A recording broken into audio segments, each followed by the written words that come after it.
Hoy, la protesta que se hace por las calles, que nos parece tan normal y lógica, aunque nos incomode, no fue siempre así. Durante muchos años, la protesta en Colombia fue prohibida. Y no solamente fue prohibida, sino que se macartizó y se estigmatizó a quienes salían a protestar. Eso cambió el día que se firmó el acuerdo de paz, que volvió otra vez a plantear la necesidad de que la protesta se pudiera hacer dentro de los cauces, obviamente, que impone la ley y las normas, y que no se debería estigmatizar.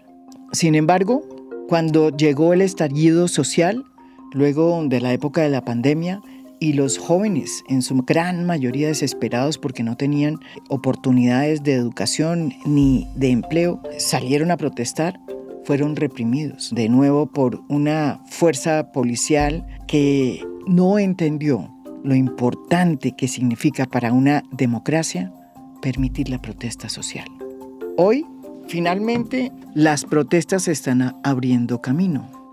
Protestan los de derecha, los de centro, protestan los indígenas, protestan los profesores y protestan los motociclistas. Bienvenida a la protesta, a la democracia colombiana que tantas veces le cerró las puertas. En este episodio de Patrones de la Guerra mostramos cómo se estigmatizó la protesta durante tantos años, hasta el punto de que se declaró ilegal. Estamos lejos de ese país y hay que acordarnos que las cosas hoy son muy distintas a lo que había antes.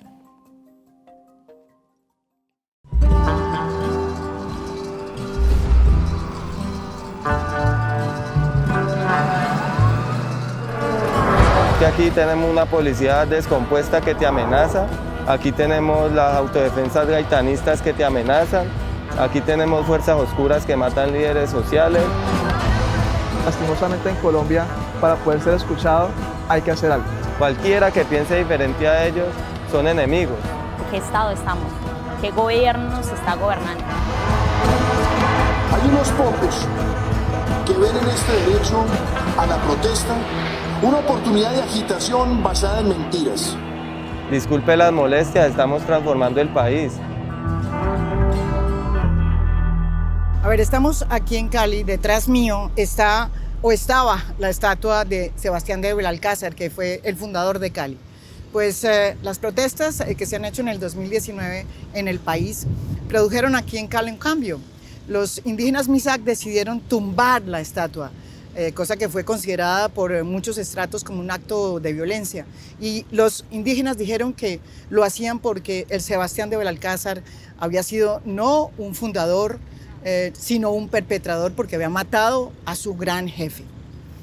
Esto nos sirve de marco para el capítulo que vamos a tratar, que es la tradición que tiene la democracia colombiana de reprimir los movimientos sociales y la protesta social a través de las vías de la fuerza.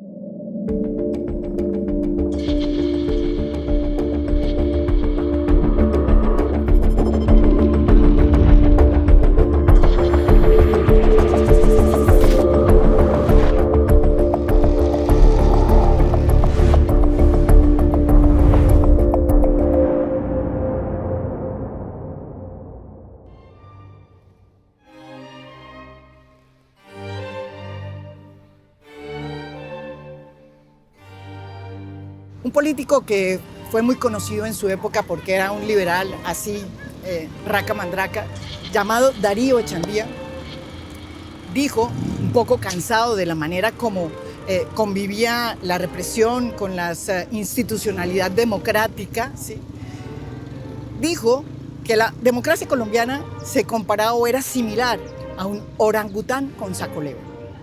Es decir, que la democracia colombiana era una farsa, un simulacro de, ¿sí? Y que utilizaba las formas para vestirse de seda, si se quiere decir, arroparse con ellas y ocultar la verdadera naturaleza de la democracia, que era la represión. Yo comparto esa definición. La democracia colombiana es una farsa que ha sabido disfrazar con elegancia su etos brutal. La democracia colombiana ha interiorizado la represión, con una facilidad que envidiarían hasta las dictaduras. Y la gran excusa ha sido la guerra, el conflicto. La criminalización de la protesta fue un ejercicio político muy conveniente, ¿no? Cumplía con muchos objetivos al mismo tiempo, porque ¿qué sucedía en el escenario de conflicto? Acusar a quienes protestaban o se movilizaban socialmente de estar de una forma u otra vinculados con los grupos insurgentes hacía varias cosas. Uno, deslegitimaba las razones que los llevaban a la calle. Entonces, si están vinculados con los grupos insurgentes, no es necesario atender los reclamos. Y dos, disuadía a la gente de salir a la calle, porque cualquier ciudadano que simpatizara con lo que aquellos que se estaban movilizando ponían sobre la agenda, pues simplemente pensaba si esto es asociado con la guerrilla, no sé, como que ponía un velo de duda sobre el ejercicio de la movilización social que llevaba a que la gente no participara en ella por miedo o por resultar estigmatizado. Pues no, yo creo que hay unas visiones partidistas, ideológicas que han sido, que han tratado de justificar mucho la violencia, ¿no? El uso de la fuerza. Colombia tiene uno de los armamentismos sociales más bárbaros del planeta.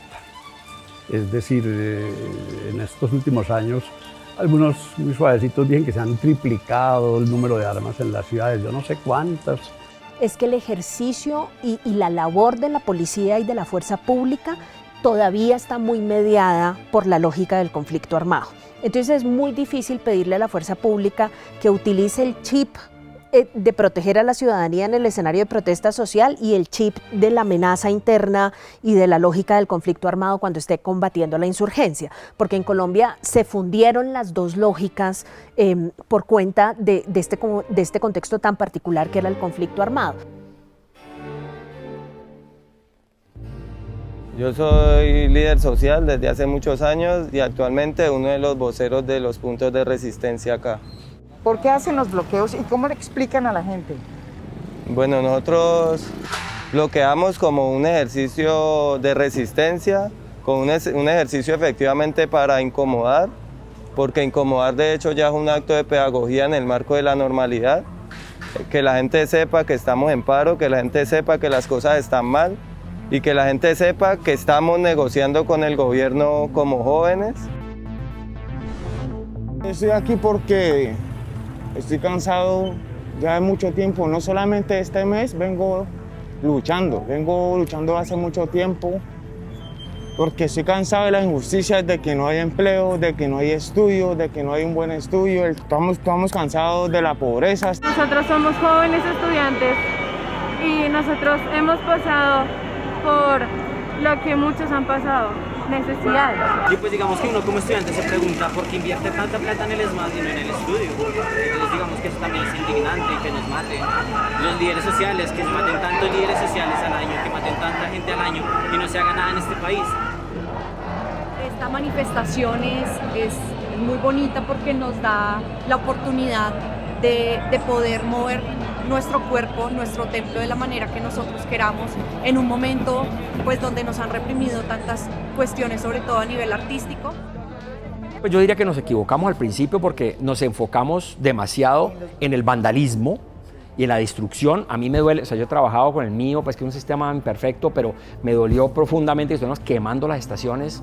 No, yo no veía qué lográbamos con eso como sociedad. Entonces sí, fuimos muy al vandalismo y a la violencia y no lo suficiente al diálogo, a la escucha, a qué hay detrás de esto, a también los abusos de la fuerza pública, y ahí pues hemos ido teniendo una visión mucho más equilibrada, que es lo que se requiere, porque pues aquí dicen, entonces, la derecha dice esto es una conspiración internacional de la izquierda para instaurar el castrochavismo y el socialismo del siglo XXI en Colombia. La izquierda dice esto es una conspiración de la derecha para declarar la conmoción interior, para que se levanten para que se suspendan las garantías constitucionales y las cortes y liberar a Uribe de sus... No, así estamos en los extremos. Y no, esto es un sancocho de cosas buenas, malas, regulares, gente con reclamos sumamente justos que ha sufrido cantidades, que está mamada y desesperada y no tiene y otros elementos más complicados, y también pues uso de la fuerza proporcional justificado, y uno ve a veces pues el ejército y la policía levantando de común acuerdo bloqueos y también seguramente abusos.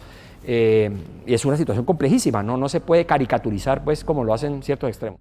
Esta democracia de etiqueta que siempre se viste de gala, pues fue la misma que en los años 20 reprimió una huelga de los trabajadores de banano de la United Fruit Company y que terminó en la masacre de las bananeras, que afortunadamente García Márquez sacó del olvido en 100 años de soledad.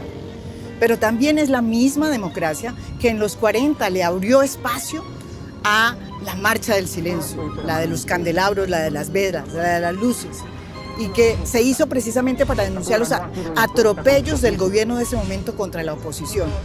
¿Y que terminó en qué? En el asesinato de su líder, el muy importante político Jorge Eliezer Gaitán.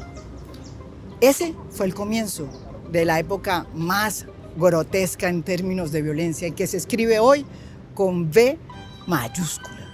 Bajo este Estado de Derecho, de lo que muchos llaman como la democracia más antigua de América Latina, se produjo el paro cívico del 14 de noviembre de 1977. El más importante en términos de movilizaciones sociales y también el más violento. Algunos sectores de Bogotá se convirtieron en barricadas de resistencia, se bloquearon calles, se quemaron carros. Ese día salieron a marchar liberales, gente de izquierda, trabajadores, estudiantes. El gobierno consideró esta marcha como un complot del comunismo y la reprimió de manera violenta. 20 personas murieron, alrededor de 500 personas heridas y centenares fueron capturados de manera ilegal y llevados al estadio El Campín y Plaza de Toros. Aunque la izquierda radical llegó a pensar que estas manifestaciones multitudinarias significaban que la revolución estaba a la vuelta de la esquina, lo que realmente sucedió fue que vino uno de los peores momentos de la democracia colombiana en términos de represión, que se impuso a través del Estatuto de Seguridad, una camisa de fuerza que constreñía los derechos de movimiento, de pensamiento, de expresión, muchos otros además, pero que además ¿sí? permitió la tortura a los presos políticos. La Constitución del 91 sirvió para oxigenar una democracia que venía asfixiándose, pero a pesar de que hubo avances en materia de derechos, la represión siguió su camino. A comienzos del 2002, al amparo de la política de seguridad democrática, se impuso el todo vale, con la excusa de la guerra contra las FARC, y se produjeron capturas masivas, se chuzaron a periodistas, a políticos de la oposición y se le entregó el DAS al paramilitarismo y al narcotráfico. La manera como el Estado colombiano ha decidido reprimir los movimientos sociales a través de la historia ha seguido persistiendo incluso después de que las FARC, la guerrilla más importante del continente, diría yo, se desmovilizó en el acuerdo de paz que se firmó en La Habana. Y se quedó desde luego el país sin el enemigo interno, ¿sí? Que era una razón para la cual se podía abrir nuevas ventanas para que la protesta social saliera y se tratara de una manera distinta. Sin embargo, como estamos viendo hoy en las marchas y las protestas del 2019 que se iniciaron en esa época y que han perdurado hasta hoy, que tienen a Cali, como estamos acá, en una protesta continua, lo mismo que en otras ciudades del país, pues demuestran, ¿sí?, que se sigue utilizando el mismo modus operandi que en el pasado. Es decir, que hay desapariciones, imagínense, desapariciones, hay jóvenes desaparecidos, hay capturas ilegales, arbitrarias, también hay muertos y no sabemos ni siquiera cuántos. Cuando una figura del Estado, una figura del gobierno acusa a la protesta social de estar, por ejemplo, vinculada con grupos ilegales, casi que le está dando un cheque en blanco a la fuerza pública para que la trate como si fuera un actor ilegal, ¿sí? Y lo que dice la Corte es, mire, no se necesita que el presidente le dé la orden a la policía de reprimir la protesta. Si el presidente está diciendo que la protesta está vinculada, por ejemplo, con organizaciones guerrilleras, eso puede ser interpretado, dice la Corte, como una orden de tratar a quienes están manifestando como si fueran un grupo insurgente. Por eso es que es tan peligrosa la estigmatización. Entonces han salido con el cuentico de 1, estamos financiados por grupos al margen de la ley. 2, que dicen que esto es culpa de Petro. 3, que nosotros nos pagan. Bueno, lo primero, aquí no hay ningún grupo al margen de la ley. O sea, aquí estamos dando la cara a los pelados del barrio. De mí pueden averiguar quién soy, yo no tengo un problema de decir en qué trabajo, dónde vivo. Aquí no estamos delinquiendo en última. ¿Qué culpa de Petro? Hombre, señor, acá no da un agua. Igual que Marta Lucía, igual que Fajardo. Ellos y sus elecciones el otro año. Y el otro año vemos cómo es el bailado. Ahora uno acá se preocupa más es por qué va a hacer al almuerzo. Bueno, yo decidí esto porque no hacía parte, primeramente, pero el primer acontecimiento que hubo en el Rompoy, que fue el ataque que tuvo las autoridades hacia los jóvenes, me quedé en ese acontecimiento, que hubieron muchas masacres, hay que llamarlo así, del Estado hacia los jóvenes. ¿Por qué digo esto? Porque yo lo evidencié, yo lo vi, que vi del mismo GOES atacando con fusil a los jóvenes, matándolos. Entonces es algo que para mí me impactó, yo dije, ¿en qué estado estamos? ¿Qué gobierno nos está gobernando? Nos tiraron gases para dispersarnos. Como no nos dispersamos, nos comenzaron a dar tiros. Nosotros pensamos que eran tiros normales, pero ya vimos cuando comenzaron a pasar los tiros en los escudos, porque eran metras, eran fusiles con unas balas de punta. Comenzamos a ver que los compañeros estaban cayendo. En el momento que estaban cayendo y al tirar las bombas de los gases, nosotros comenzamos a tirar los gases hacia los policías. En el momento cuando yo me paré, me pasó un tiro en el dedo. A los otros compañeros les pasó un tiro en el tórax, a otros compañeros en las nalgas, en las piernas y a todos. Ese día, ante la luz del día, se vio que ya habían personas de civil con personas policiales atacando la primera línea. No era solo la policía. ¿Qué te pasó? ¿Una bala? Una bala pasó por el costado izquierdo, por la parte de arriba, casi pues, por decir por donde se identificaría el fémur. Gracias a Dios no comprometió, pero entró por la parte izquierda de la pierna, salió y atravesó la pierna derecha también. Como tal no quedó alojada en ningún lado, fue totalmente un tiro limpio, por decirlo así. O sea que se da a deducir de que ellos no disparan a la loca, ellos fijan los disparos. ¿Qué pasó después? ¿Quién te recogió?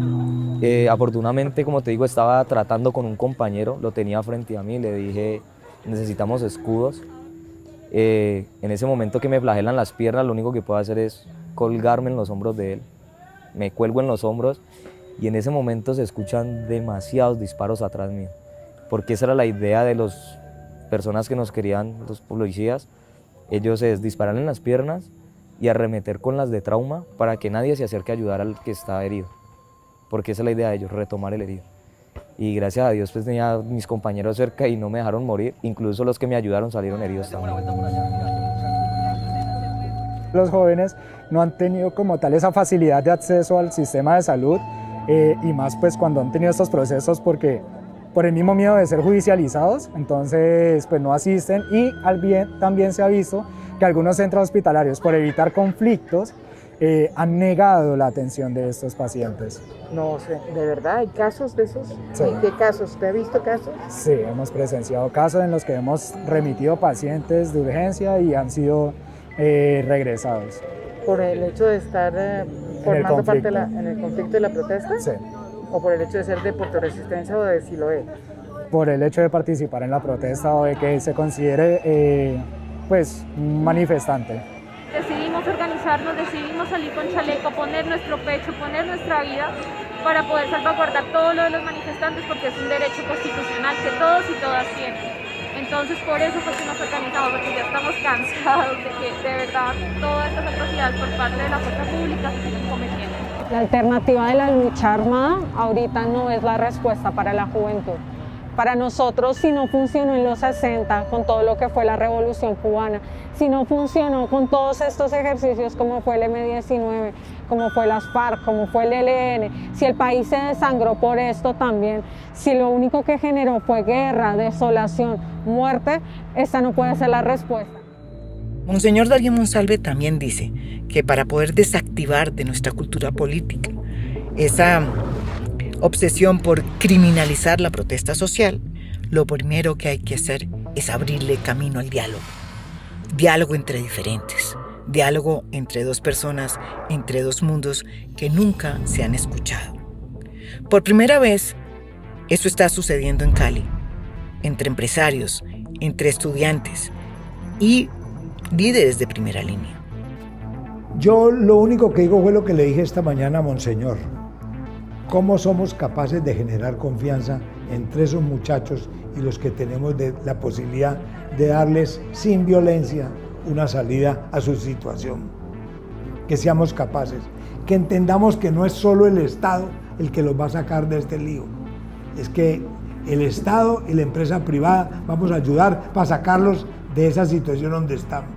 Que nos den esa posibilidad y esa confianza de que somos capaces. Yo como exalcalde de Cali les diría y les mandaría ese mensaje. Por favor, no busquemos más la muerte y la violencia. Busquemos el entendimiento, la paz y el desarrollo. Y ese desarrollo lo conseguimos después de este susto que se ha pegado a esta sociedad.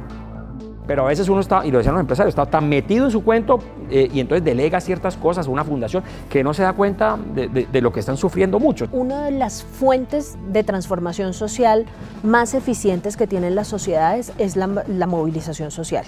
¿Sí? Si usted no tiene a las élites políticas buscando transformaciones, la forma en la que se producen las transformaciones es cuando la sociedad se organiza y dice, bueno, necesitamos esta transformación.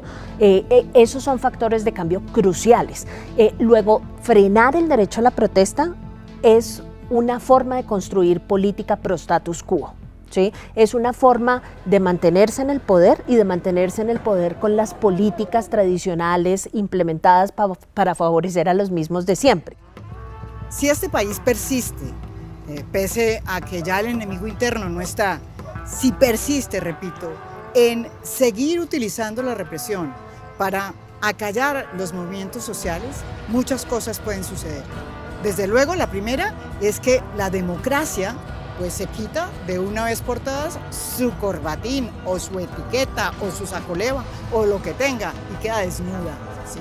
Pero lo segundo es que se vuelve una democracia imposible. Como diría, o como me lo dijo aquí en Cali, el obispo de Cali, Monseñor Darío Monsalve, si no se encuentran las vías de diálogo, la posibilidad de hablar con el otro, el que es diferente, el de tener empatía con el que piensa distinto y se abren esos canales de diálogo, es muy posible que se inicie en Cali, aquí donde estamos, el proceso de balcanización, no solo de esta ciudad, sino del país.